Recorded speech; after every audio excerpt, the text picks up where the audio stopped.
Hi, this is Dr. Fox. Let's talk about the common iliac artery and its branches. In this video, we'll discuss the pathway and origin of the common iliac artery from its start at the bifurcation of the abdominal aorta. We'll describe the divisions of the internal iliac artery and the regions served by those divisions. And we'll describe the pathway, branches, and regions of the lower limb served by the external iliac artery. So let's begin with the common iliac artery. As you know, the common iliac artery arises from the abdominal aorta at about the level of L4. It's going down to the pelvic brim, where it's going to bifurcate into the internal iliac artery as well as the external iliac artery. The internal iliac artery is bound for the pelvis, where it will serve the pelvic viscera, the wall of the pelvis, as well as the perineum and external genitalia. And the external iliac artery is bound to serve the lower limbs, as we'll see. So the internal iliac artery is bound to serve the pelvis and attached structures, has two major divisions, an anterior division and a posterior division.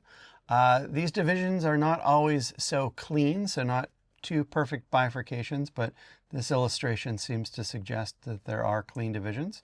So this is the anterior division, and then we can see the posterior division there.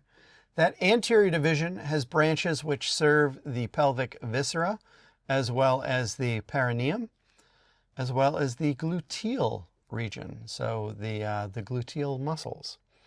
Whereas the posterior division serves predominantly the posterior pelvic wall and also serves the gluteal region, some of the gluteal muscles. So here we can see on a cadaveric donor image, anterior is there, posterior is there. There's the internal iliac artery coming down, and here we have the anterior division and the posterior division. We could see some of those branches serving the wall of the pelvis, as well as a branch heading towards the gluteal region.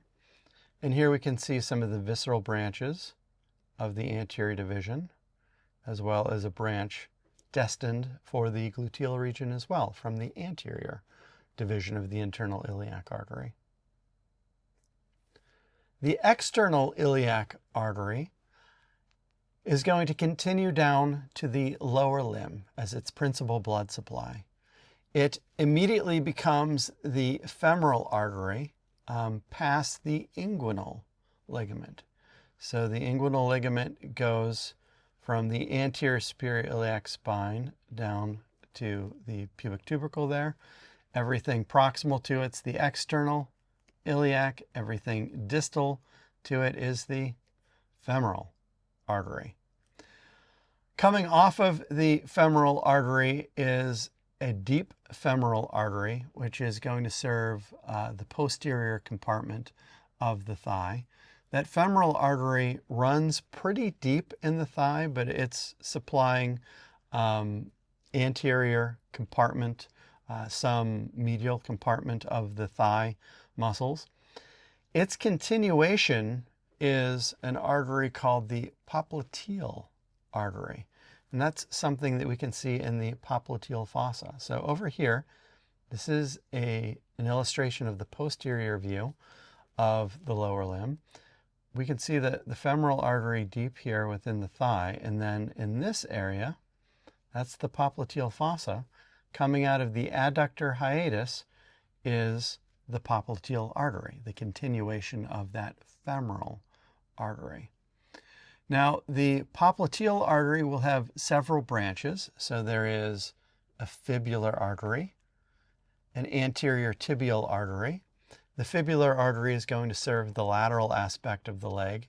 The anterior tibial artery is going to serve the anterior compartment of the leg. So here's the fibular branch, kind of going down laterally, whereas there's the anterior tibial, and it's giving rise to the dorsalis pedis, which is where you can take the pedal pulse, the pulse to the foot. The continuation of the popliteal artery is the posterior tibial artery. So the femoral artery becomes the popliteal artery, becomes the posterior tibial artery.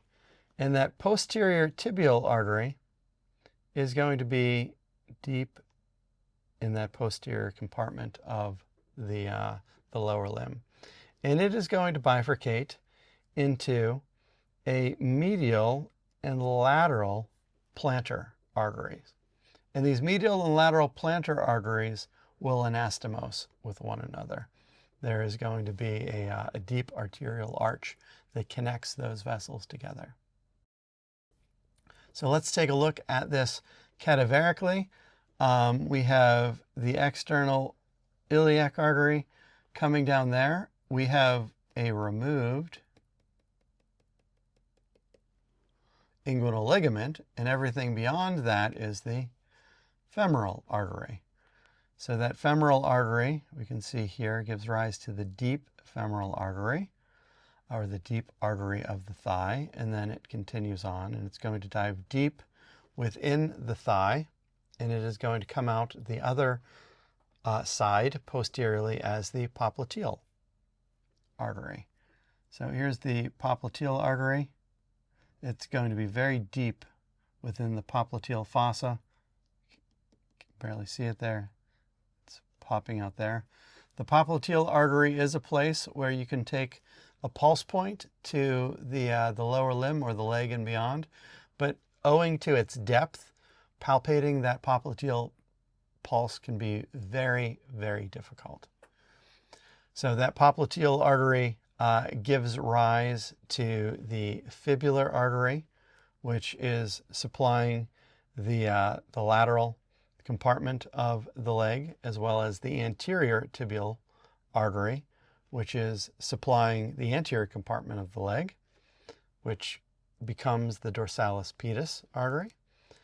But the main bulk of the blood is flowing through the posterior tibial artery. That posterior tibial artery, you can see coming down there, is what gives rise to both the medial and the lateral plantar arteries.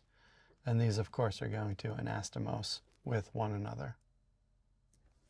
Let's take a look at the common iliac arteries. So I'm going to tilt the donor pelvis forward, and we can zoom in. Tilt it even further, and here is where the abdominal aorta is going to bifurcate into the common iliac arteries. And we can see the external iliac artery there heading out to the lower limb, and the anterior iliac artery there heading to the pelvis. And we could even see the inguinal ligament heading down this way.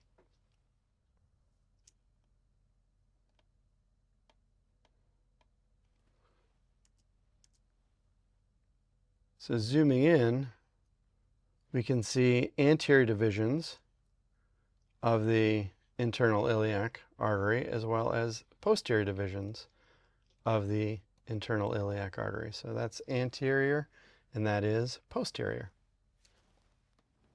So we've discussed the bifurcation of the abdominal aorta into the common iliac artery, its bifurcation into the external and internal iliac arteries, as well as the major divisions of the internal iliac artery and branches and pathways of those branches of the femoral artery serving the lower limb.